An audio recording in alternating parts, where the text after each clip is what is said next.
Hi అండి, welcome to Nishi channel. ఈరోజు మన వీడియోలో ట్రెడిషనల్ స్వీట్ రెసిపీ బెల్లం కొబ్బరుండల్ని ఎలా చేసుకోవాలో చూపించబోతున్నాను. ఇలా చేసుకున్న ఈ కొబ్బరుండలు చాలా సాఫ్ట్గా జ్యూసీగా చాలా కమ్మగా రుచిగా ఉంటాయి. అలాగే చాలా సింపుల్గా 10-15 నిమిషాల్లో చేసుకోవచ్చు. మరి ఆలస్యం చేయకుండా ట్రెడిషనల్ స్వీట్ రెసిపీ బెల్లం కొబ్బరుండల్ని సాఫ్ట్గా జ్యూసీగా ఎలా చేసుకోవాలో చూద్దాం. ముందుగా ఒక కొబ్బరికాయని తీసుకుని పైన పెంకుని తీసేసి ఇలా చిన్న చిన్న ముక్కలుగా కట్ చేసుకోవాలి. మనకు కావాలంటే కొబ్బరి పైన ఉన్న బ్రౌన్ పార్ట్ని తీసేసైనా చేసుకోవచ్చు. ఇలా కట్ చేసుకున్న ముక్కల్ని మిక్సీ గిన్నెలోకి తీసుకుని నీళ్లు వేయకుండా మెత్తగా గ్రైండ్ చేసుకుని తీసుకోవాలి. మనం తీసుకున్న కొబ్బరి ముక్కలన్నీ కూడా ఒకేసారి మిక్సీ గిన్నెలో వేసి గ్రైండ్ చేయకుండా కొన్ని ముక్కలు వేసుకుంటూ గ్రైండ్ చేసుకున్నామంటే మనకి కొబ్బరి అనేది తురుముకుంటే ఎలా వస్తుందో సేమ్ అదే విధంగా ఈ కొబ్బరి తురుముకున్నట్టుగా వస్తుంది. ఇలా గ్రైండ్ చేసుకున్న ఈ కొబ్బరి తురుముని కొలుచుకుని తీసుకోవడానికి ఇంట్లో ఏదైనా ఒక గిన్నె కానీ లేదా ఒక గ్లాస్ కానీ తీసుకుని మనం గ్రైండ్ చేసుకున్న కొబ్బరి తురుముని కొలుచుకుని తీసుకోవాలి. ఇక్కడ నేను తీసుకున్న కొబ్బరి తురుము ఈ కప్పుతో 2 కప్పుల వరకు కొబ్బరి తురుము అయితే వచ్చింది. ఇలా కొబ్బరి తురుముని కొలుచుకున్నాక రెడీగా పక్కన పెట్టుకుని ఇప్పుడు స్టవ్ ఆన్ చేసి ప్యాన్లోకి 1.5 కప్పు వరకు బెల్లాన్ని వేసుకోవాలి. ఇక్కడ మనం తీసుకున్న 2 కప్పుల కొబ్బరి తురుముకి 1.5 కప్పు వరకు బెల్లం అనేది కరెక్ట్గా సరిపోతుంది. మనం ఇలా కొలుచుకుని తీసుకోవడం వల్ల మనం తీసుకున్న కొబ్బరి తురుముకి ఈ స్వీట్నెస్ అనేది కరెక్ట్గా సరిపోతుంది.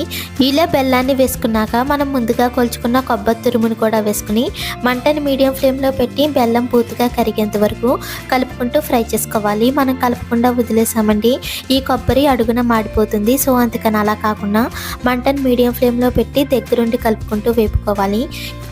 ఇలా బెల్లం పూర్తిగా కరిగిన తర్వాత మంటను లో టు మీడియం ఫ్లేమ్లో పెట్టి దగ్గరుండి కలుపుకుంటూ అడుగున మాడిపోకుండా ఈ కొబ్బరి దగ్గర పడేంత వరకు వేపుకోవాలి. అంటే మనకి బెల్లం పాకంలో ఉన్న నీరంతా కూడా ఎగిరిపోయేంత వరకు వేపుకోవాలి. ఇప్పుడు 9-10 నిమిషాలు అవ్వేసరికి ఈ కొబ్బరి అంతా దగ్గర పడి ఇలా ప్యాన్ నుంచి సెపరేట్ అవుతూ ఉంటుంది. ఇప్పుడు మంటను లో ఫ్లేమ్లో పెట్టి చేతికి నెయ్యిని అప్లై చేసుకుని కొద్దిగా కొబ్బరిని తీసుకుని ఉండలా చేసుకుని చూసుకోవాలి. మనకి కొబ్బరి చేతికి అంటుకోకుండా ఇలా ఉండలా అవ్విందంటే సరిపోతుంది. ఇప్పుడు చివరిగా 1/2 టేబుల్ స్పూన్ యాలకుల పొడి అలాగే 2 టేబుల్ స్పూన్ వరకు నెయ్యిని కూడా వేసుకుని ఒకసారి మొత్తం అంతా కలిసేలా బాగా కలుపుకోవాలి.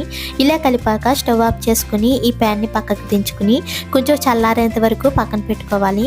ఇది కాస్త చల్లారి కొంచెం గోరువెచ్చగా ఉండగానే కొద్దిగా తీసుకుని ఉండల్లా చేసుకోవాలి. మనం ఇలా ఉండలు చేసేటప్పుడు ఈ కొబ్బరి ఏమన్నా చేతికి అంటుకుంటే కనుక కొంచెం చేతికి నెయ్యిని అప్లై చేసుకున్నామంటే ఈ కొబ్బరి అనేది చేతికి అంటుకోకుండా ఉంటుంది. ఇలాగే మనం వేపుకున్న కొబ్బరినంతా కూడా మనకి ఏ సైజులో కావాలంటే ఆ సైజులో ఉండల్లా చేసుకోవాలి. అంతే, సింపుల్ అండ్ టేస్టీగా ట్రెడిషనల్ స్వీట్ రెసిపీ కొబ్బరి ఉండలు అయితే రెడీ అయిపోయాయి. ఇలా మన ఇంట్లో పచ్చి కొబ్బరి ఉన్నప్పుడు కానీ లేదా హెల్తీగా స్వీట్ తినాలనిపించినప్పుడు కానీ అప్పటికప్పుడు సింపుల్గా చేసుకోవచ్చు. మీరు కూడా ఒకసారి ఇలా ట్రై చేసి చూడండి. ఈ రెసిపీ మీకు కూడా నచ్చినట్లయితే ప్లీజ్ లైక్ చేయండి, షేర్ చేయండి, సబ్స్క్రైబ్ చేసి పక్కనే ఉన్న బెల్ బటన్ని క్లిక్ చేయండి. Thank you for watching.